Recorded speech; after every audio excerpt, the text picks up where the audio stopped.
Bienvenidos al debate en Razón de Estado. Esta noche nos acompaña Gabriela Carrera y Manuel Pulido. A ambos, muchísimas gracias por acompañarnos. Gabriela, para empezar, en el documental de introducción del programa del día de hoy, se presenta una tesis interesante que establece que el liberalismo ha sido el modelo más exitoso de gestión política y económica en los últimos 3 siglos y que ha sido gracias al liberalismo que millones de personas han salido de la pobreza. ¿Estás de acuerdo con esa aseveración? Bueno, yo creo que hay que verla a la luz de la historia y a la luz sobre todo del presente. Yo partiría de 2 ideas. Creo que las reivindicaciones liberales en el siglo XVIII fueron importantísimas para la construcción de la democracia y para la construcción también de derechos, la defensa de derechos, que por cierto no involucraron a las mujeres, ¿verdad? Y esa fue una de las primeras tensiones y contradicciones del proyecto de la Ilustración en su momento. Pero si nos damos un gran salto en la historia, creo que vale la pena cuestionar si es cierto que el liberalismo y sobre todo las tendencias más novedosas del liberalismo como el neoliberalismo han venido realmente a reducir la pobreza. Yo creo que una cuestión es el discurso y otra cuestión es la realidad. Y creo que en ese sentido falta ver, o basta ver más bien el continente latinoamericano para saber que eso no es tan cierto. Nos han vendido mucho liberalismo y hemos tenido índices que realmente no han estado a la altura del discurso liberal. Manuel, ¿se puede hablar de liberalismo en América Latina? ¿Hemos encontrado de verdad hitos liberales en sus expresiones tradicionales en nuestro continente? Bueno, liberalismos hay muchos, depende de qué liberalismo, de qué liberalismo estemos hablando, ¿verdad? Si nos referimos a un liberalismo político, yo diría que ha sido un éxito y la mayoría del continente está dentro de los parámetros de lo que se considera un Estado de Derecho democrático liberal, quitando la excepción quizás de Cuba, ¿verdad?, que sigue bajo una dictadura comunista. Pero el resto de repúblicas del continente, con mayores o menores problemas o dificultades, han transitado hacia esa forma de gobierno que es típicamente liberal, y yo creo que eso se puede considerar un éxito. En cuanto a otros campos, yo creo que también en el campo social de las costumbres también se ha ido abriendo paso el liberalismo en una mayor equiparación de derechos, igualación de derechos de ciudadanos, independientemente por su origen étnico o por su sexualidad o inclinación sexual. Yo creo que eso también cada vez más, aunque quedan todavía parcelas que cubrir, yo creo que eso en buena medida se está consiguiendo y está avanzando. Ha habido un avance y un progreso en esas cuestiones.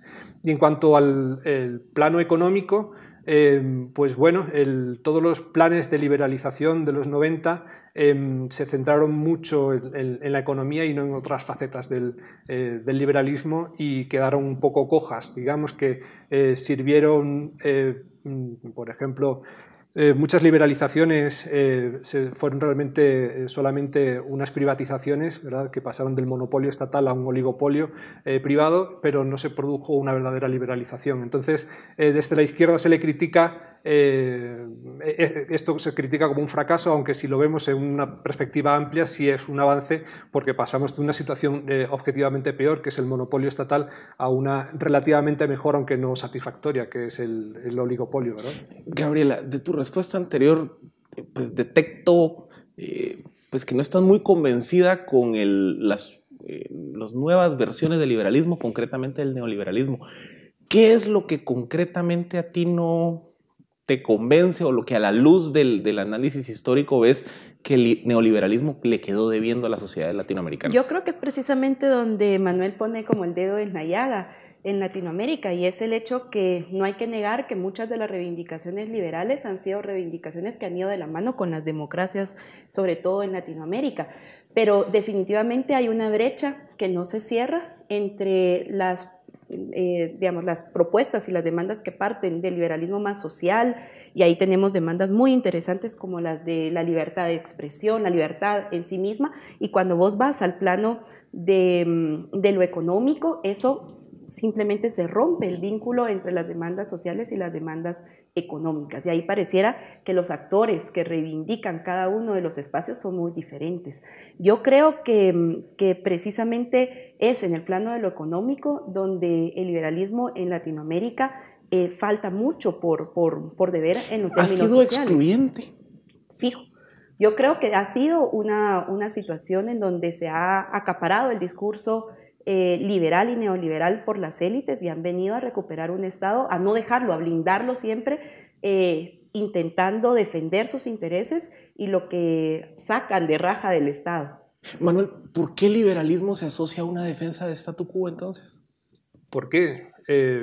Bueno, no sé, por muchos factores, ¿verdad?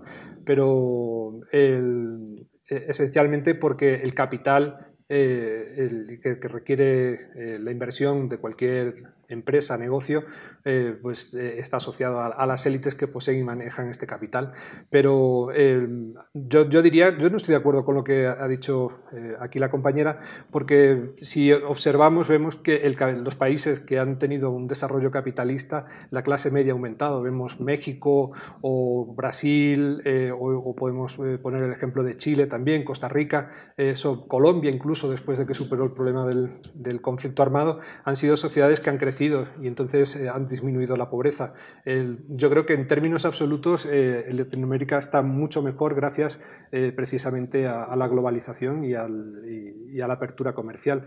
Obviamente quedan muchas cosas que hacer, la pobreza sigue siendo un problema que está ahí presente, ¿verdad? Y que hay que superar, pero yo diría que este gran aumento de las clases medias, sobre todo en países como México o Brasil, también a la par del aumento de la clase media en todo el mundo, ¿no? Pensemos en China, en la India, también pues todos los BRIC, ¿verdad? Ha aumentado la clase media, han crecido en estas últimas décadas, pues yo creo que ha sido algo en términos generales positivos, aunque por supuesto podemos encontrar también críticas. ¿Estás de acuerdo que estamos mejor gracias a la globalización? Yo creo que hay que hacer una lectura muy rápida de los índices sociales, al menos en el caso de Guatemala, para saber que eso no ha sido la realidad que hemos vivido en las últimas décadas. Pobreza más alta, la clase media es una clase media que ha venido en retroceso. Digamos, si uno ve los índices de conflictividad, solo en el 2015 tenías casi 2 por día de alertas de conflictividad en datos de COPREDE.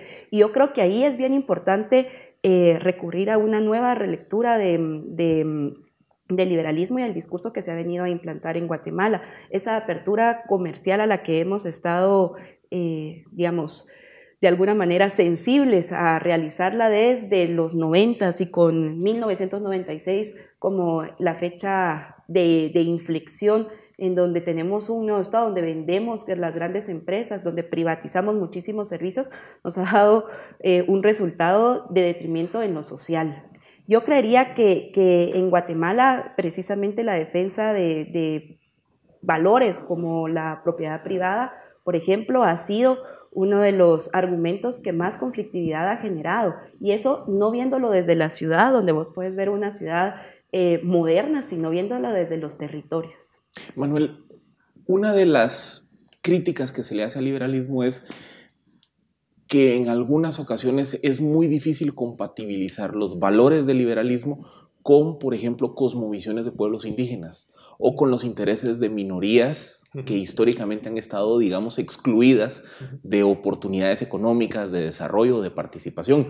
¿Qué respondes ante esa crítica? Bueno, la emancipación es un valor netamente occidental y liberal. Primero, efectivamente, la Ilustración sucede la emancipación de las clases burguesas del tercer estado, pero esa fue solamente la primera de las que debían de seguir, ¿no? Después la mujer, la clase trabajadora, la esclavitud, que se acaba con ella en el siglo XIX, etc. Todas las emancipaciones vienen dadas por la isonomía, la igualdad ante la ley, la constitución del Estado de Derecho y la igualdad jurídica de todos los ciudadanos esa igualdad jurídica de todos los ciudadanos es la que ha permitido también seguir avanzando en estos campos como por ejemplo, pues los derechos de otras minorías como las minorías sexuales, etcétera, ¿no? Entonces, para los indígenas, igual, yo creo que un Estado de Derecho que garantice la seguridad jurídica, que garantice los derechos individuales y la propiedad de los indígenas puede hacer que estas personas prosperen en la vida, ¿no? Que puedan invertir, que puedan tener sus propios negocios y independientemente de qué cultura o idioma hablen, puedan prosperar como el resto de ciudadanos. Gabriel, ¿estás de acuerdo que puede ser compatible los valores liberales con los intereses, visiones, demandas de los grupos, de los pueblos indígenas en lo general, pero hablemos también a nivel macro de las minorías? Yo solo quisiera recuperar el primer argumento de Manuel, porque yo sí creo que esta igualdad jurídica de la que hablas es algo que también hay que leer a la luz de la historia en Guatemala. Es una igualdad jurídica que nunca ha sido cierta. En Guatemala pasamos desde ciudadanías diferenciadas en los años 50 hasta la posibilidad de acceder en tu propio idioma a la justicia. Y eso es una realidad que no te permite la igualdad que quisiéramos ante la ley. Yo lo que creo es que el derecho a decidir sobre cómo queremos regirnos en lo comunitario, en lo público, en lo social, es un derecho que el liberalismo debiera también de defender como tal. Lo hizo en su momento en la historia de la humanidad.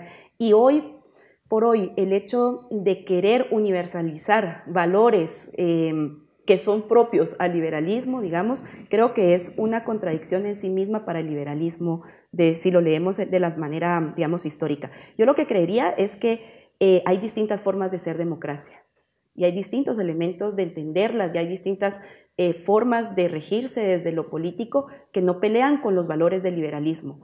Lo que creo es que hay que preguntarse el liberalismo de quién y de para qué, y eso sí te hace contextualizar las ideas políticas en un contexto político, en un Estado, y en concreto en nuestro país, en Guatemala, saber cómo las élites también se han apropiado de un discurso que podría ser diferente en otros países, pero que en Guatemala defienden un Estado y lo que tú decías también, un status quo.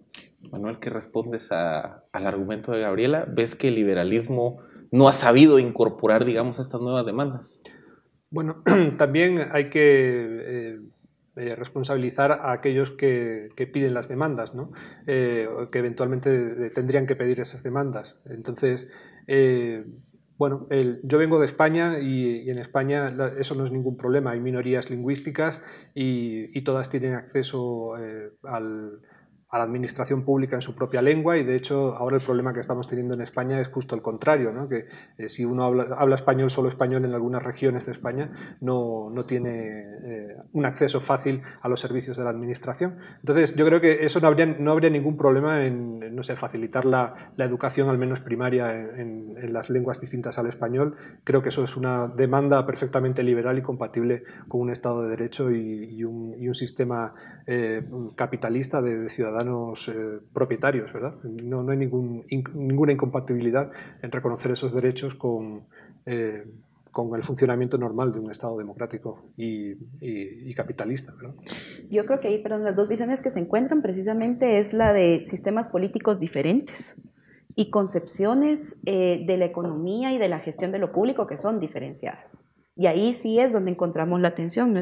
No creería yo que es una cuestión tanto del idioma o el derecho a la identidad, sino más bien es una concepción que va más profunda, que es mucho más estructural, que tiene que ver con visiones de la economía.